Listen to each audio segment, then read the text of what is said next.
감사합니다. 하나님 말씀 보겠습니다. 구약 성경 레위기 19장 11절과 12절 두 절의 말씀입니다.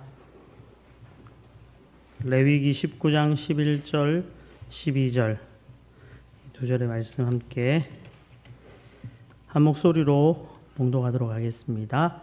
너희는 도둑질하지 말며 속이지 말며 서로 거짓말하지 말며 너희는 내 이름으로 거짓 맹세함으로 내 하나님의 이름을 욕되게 하지 말라. 나는 여호와이니라. 아멘. 오늘 이 본문의 말씀 의지해서 정직하라라는 제목으로 하나님 말씀을 함께 나누겠습니다. 오늘 말씀의 그 핵심은 단순합니다. 하나님의 거룩한 백성으로서 거짓말이나 거짓된 행동을 하지 말라는 것이죠. 거짓말하지 말아야 한다라는 건 보통의 사람들도 다 동의하는 것입니다. 거짓말을 좋게 평가하는 사람은 아무도 없습니다. 그런데 아이러니하게 사람들은 거짓말을 자주 합니다.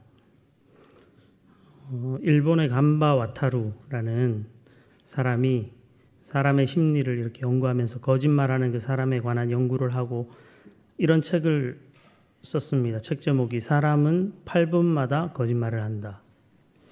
동의가 되실지 모르겠지만 거짓말이 소통의 방법 중에 하나이고 또 거짓말은 가장 가까운 관계에서 더 많이 하게 된다. 이런 이야기를 그 책에서 하고 있습니다. 우리 그리스도인들은 어떨까요? 여기 계신 우리 성도님들 거짓말을 얼마나 하고 사실까요? 우리는 남을 해치는 그런 거짓말은 하지 않을지 몰라도 또 선의의 거짓말 이런 것들은 하게 되죠. 예를 들면 어떤 게 있을까요? 아내가 남편에게 내가 저 사람보다 예뻐? 이러면 무조건 예쁘다고 이제 가야 되죠. 예. 또 유머를 위한 거짓말, 웃기기 위해서 거짓말을 합니다. 예의상의 거짓말 할 수 있죠. 또 종종 내가 의도하지 않은 거짓말도 하기도 합니다. 경상도 말로는 세우다, 세우지 좀 마라 이런 얘기 서로 하잖아요. 내가 기억하는 것과 상대방이 기억하는 게 달라요. 그럼 이게 주장이 이제 상반되면 세우죠. 여기서 세우고 여기서 세우는데 달라요. 그러면 뭔가 한쪽은 지금 틀린 얘기를 하는데 그걸 맞다고 얘기하는 거니까 결과적으로는 거짓말이 됩니다. 저도 성격이 그리 좋지 않아서 종종 세우고 살았는데 실컷 세웠는데 돌아가서 확인해 보니까 제 말이 틀렸어. 그럼 얼굴이 막 빨개지면서 이걸 어떻게 해야 되나? 사과를 해야 되나? 근데 그렇지 않고 보통 막 넘어가죠. 근데 그런 다양한 거짓말들을 우리는 하게 되는 것 같습니다. 우리의 연약함 때문이겠죠. 이 거짓말은 이런 일상성을 갖는 것입니다. 오늘 본문의 말씀에 보면 하나님은 그런데 이렇게 이야기하시죠. 너희는 도둑질하지 말며 속이지 말며 서로 거짓말하지 말며 말씀하십니다. 여기 서로라고 우리 개역개정 성경에 되어 있는데 사실은 두 단어를 지금 하나로 번역했는데 히브리어 원어를 보면은 사람이 사람에게 거짓말하지 말며 혹은 사람이 이웃에게 동포에게 거짓말하지 말며 이렇게 되어 있습니다. 그러니까 같이 살아가는 생활 반경에 있는 함께 삶을 공유하는 대상에게 거짓된 말이나 어떤 행동이나 도둑질을 해서는 안 된다.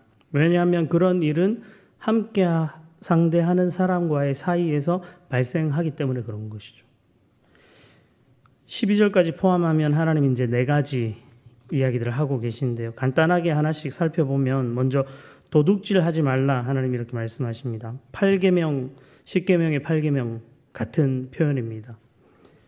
가나브라는 동사를 훔치다는 동사를 쓰고 있는데 훔치지 말라라고 하시면서 이 도둑질의 대상을 구체적으로 이렇게 명시하지 않으시죠. 10계명에서도 똑같습니다. 그만큼 도둑질의 대상도 광범위할 수 있다는 것입니다. 도둑질이란 거짓으로 상대방을 속여서 다른 사람의 소유를 뺏는 거죠. 성경에 어떤 것을 도둑질하는가 이렇게 읽어보면은 많습니다. 가축, 소, 양 뭐 이런 것들뿐 아니라 돈, 물건, 옷, 그리고 사람도 훔친다고 성경은 표현하고 사람의 마음도 훔친다고 표현하고 하나님의 말씀도 훔친다고 표현하고 하나님의 것, 11조 이런 것도 훔친다고 표현하고 토지, 땅도 훔친다 이런 표현을 성경에 합니다. 그러니까 하나님 앞에 우리가 거짓으로 누군가를 속여서 훔치는 이 행위, 도둑질하는 이 행위도 매우 광범위하다는 거죠. 뭐 돈이나 물건은 난 훔친 적 없다. 사람의 마음을 훔쳤거나 하나님의 말씀인데 내가 그 말씀을 마치 내 이야기처럼 했거나 아니면 11조를 하나님의 것인데 마치 내 것처럼 그냥 썼거나 뭐 이런 모든 종류의 것이 사실은 도둑질을 하게 된 결과를 가져오는 것이죠. 다음으로 속이지 말며 이렇게 되어 있는데 거짓된 말이고 레위기 6장 2절에 이 단어가 쓰이는데 거기에는 이렇게 되어 있습니다. 누구든지 여호와께 신실하지 못하여 범죄하되 곧 이웃이 맡긴 물건이나 전당물을 속이거나 도둑질하거나 착취하고도 사실을 부인하거나 이렇게 되어 있거든요. 이웃이 맡긴 물건이나 전당으로 이렇게 맡겨둔 걸 도둑질하거나 착취했는데 내가 안 했다 이렇게 말로 부인했다는 거죠. 이게 속였다는 단어 같은 단어인데 의도적으로 사실을 숨기는 거죠. 말로 하는 거짓말인 것입니다. 하나님 그것도 여기서 하지 말라고 말씀을 하시죠. 그리고 또 11절 제일 끝에는 거짓말하지 말며라고 또 돼 있습니다. 속이는 것, 거짓말하는 것 어떤 차이일까 생각할 수 있는데요. 여기 나오는 이 단어 동사는 기본적으로 거짓으로 행하다 이런 의미입니다. 우리가 말도 거짓말하지만 행동도 거짓으로 할 수 있는 거라는 거죠. 말을 포함해가지고 거짓된 행동을 하지 말라는 명령을 여기서 하나님이 하시고요. 12절의 마지막으로 너희는 내 이름으로 거짓 맹세하지 말라 이렇게 말씀하고 계십니다. 거짓말의 이 정도가 지나쳐가지고 하나님의 이름으로 맹세하는 데까지도 나갈 수 있다는 거죠. 제가 어렸을 때 종종 친구들하고 뭐 어떤 다툼이 있거나 뭐 이야기하다가 내 주장을 강하게 얘기할 때 우리 엄마 걸고 내가 이렇게 말한다. 이런 얘기 하거든요. 해보신 분들 있으실 거예요. 내가 우리 엄마 걸고 얘기한다 이거. 진짜다. 이런 식으로 엄마 아버지 막 걸어요. 근데 하나님도 하나님의 이름을 걸 수 있다는 것입니다. 근데 이거 그렇게 하나님의 이름으로 말하는 것 자체가 잘못된 것은 아닌 것 같아요. 왜냐하면 아브라함과 또 그랄 왕 아비멜렉 사이에 그 언약을 맺을 때 아브라함을 향해서 아비멜렉이 요구합니다. 이 어떤 언약이냐면 아브라함 너의 후손들과 나의 후손들 사이에 어떤 화친 서로를 선대해 주자. 이런 언약을 서로 맺으면서 맹세를 시키는데 그때 아비멜렉이 이제 여기서 하나님을 가리켜 나에게 맹세해라. 이렇게 말하거든요. 그렇게 하니까 아브라함이 하나님을 가리켜서 맹세합니다. 아브라함이 이르되 내가 맹세하리라. 이렇게 맹세를 하죠. 하나님을 가리켰다고 이렇게 되어 있는데 오늘 본문에서 말하는 것처럼 하나님의 이름을 그 중심에 두고 약속을 한 것이죠. 이 맹세는 약속을 반드시 지키겠다는 일종의 보증인데 그 증인으로 중간에 하나님을 둔 것입니다. 그러면 하나님의 이름을 중간에 뒀기 때문에 이 약속을 지키지 않게 되면 당사자인 내가 거짓을 행하는 게 되지만 결국 하나님을 거짓말하는 분으로 만들어버리는 거죠. 그래서 오늘 본문에서 이 거짓 맹세의 결과가 무엇인지 말할 때 하나님의 이름이 욕되게 된다고 하나님은 표현하시죠. 너희는 내 이름으로 거짓 맹세함으로 내 하나님의 이름을 욕되게 하지 말라. 이렇게 말씀하고 있습니다. 하나님의 이름이 욕된다. 이 무슨 의미일까요? 하나님을 모르는 사람들에게 하나님은 선하신 분이 아니다.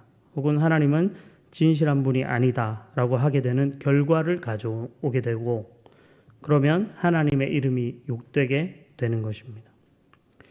그러므로 거룩한 하나님의 백성들은 도둑질하거나 속이거나 거짓되게 행하거나 거짓 맹세를 하지 말아야 한다는 것이고 더 나아가서는 그런 거짓된 사람이 아니라 올바르고 정직한 그런 사람이 돼야 한다. 하나님께서 말씀하고 계신 거죠. 제가 아까 거짓말이 일상적이다. 거짓말의 일상성을 얘기했는데 거짓의 일상성을 넘어서서 거룩의 일상성을 추구하면서 살아야 된다. 이게 하나님께서 우리에게 하시는 말씀입니다. 제가 설교 준비하다가 이제 책을 쭉 보는데 구약학자이신 고든회남 목사님이 그 책의 이 두 구절의 소제목을 정직하라 이렇게 달아놓으셨더라고요. 그래서 저도 이제 설교 제목을 붙이면서 그냥 소극적으로 거짓말 안 하는 정도의 그런 모습이 아니라 정직을 추구하는 사람이 되자 이런 소망을 가지고 설교 제목을 이렇게 붙였습니다. 정직하라. 정직 이것은 구약 성경에 보면 야샤르 이렇게 되어 있는데 올바른, 곧은 이렇게 똑바른 것 그리고 의로운 이런 의미로 쓰입니다. 하나님이 한 사람을 평가하실 때 종종 이 정직이라는 단어를 가지고 평가하세요.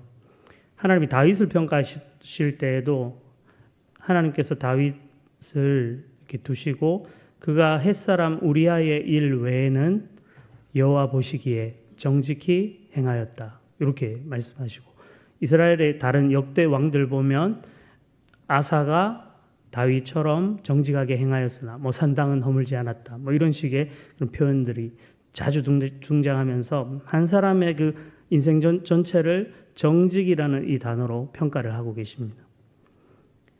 하나님의 사람은 결국 정직한 사람이 되어야 된다는 것이죠. 거짓을 버리고 하나님에게는 거짓이 없으시기 때문에 하나님의 그 거룩한 성품에 속한 자로서 우리는 거짓이 아닌 정직한 삶, 올바르고 의로운 삶을 추구하면서 살아야 한다. 이것이 하나님이 우리에게 원하시는 삶의 모습이다. 이렇게 결론 지을 수 있습니다. 그러므로 우리 여기 계신 우리 아멘교회 모든 성도님들이 거짓을 너무 쉽게 생각하고 말이나 행동이나 맹세나 또 이런 것들을 행하는 자가 되지 않으시면 좋겠어요. 정직하고 올바르게 의롭게 하나님 보시기에 평생에 정직한 자였다. 이렇게 다윗이 평가받았던 것처럼 그렇게 평가받을 수 있는 성도님들 되시길 바랍니다. 그러면 하나님이 어떤 은혜와 복을 주시는가? 제가 정직이란 단어, 이 단어들을 막 쭉 찾으니까 시편과 잠언의 다양한 축복의 말씀들이 거기 들어 있었습니다. 거짓이 없으신 하나님은 정직한 자에게 은혜를 주신다. 이런 표현도 있고 정직한 자에게 지혜를 예비하신다. 이런 말씀도 있고 정직한 자에게 기쁨을 뿌리신다. 정직한 자의 장막을 흥하게 하신다. 이런 말씀들이 있습니다. 결국 하나님의 마음에 합하여서 거룩한 삶을 추구하고 정직히 행하는 자에게는 이런 다양한 놀라운 은혜와 복을 하나님께서 약속하시고 주신다는 것이죠. 거짓이 난무하고 일상적으로 거짓말을 하고 거짓된 행동을 하는 이 세상 속에서 올바르고 정직하게 행함으로 하나님이 주시는 이 은혜와 복을 누리는 우리 아멘교회 모든 성도님들이 다 되시기를 주님의 이름으로 축복합니다. 기도하겠습니다. 사랑과 은혜가 많으신 하나님, 많은 사람들이 쉽게 거짓말하고 거짓된 행동을 하고 거짓된 맹세를 하는 세상 속에서 우리는 거룩한 하나님의 백성으로 거짓의 사람으로 사는 것이 아니라 정직하게 또 올바르게 의롭게 살기를 소망합니다. 그래야 해서 이 세상 속에 하나님의 이름이 하나님을 믿는 우리를 통해서 욕되게 되는 것이 아니라 높임 받으시는 영광을 얻으시는 그런 삶을 살게 해 주시옵소서. 정직한 자에게 약속하신 은혜와 복을 우리 한민교회 모든 성도님들에게 부어 주시옵소서. 감사드리며 예수님 이름으로 기도드립니다. 아멘.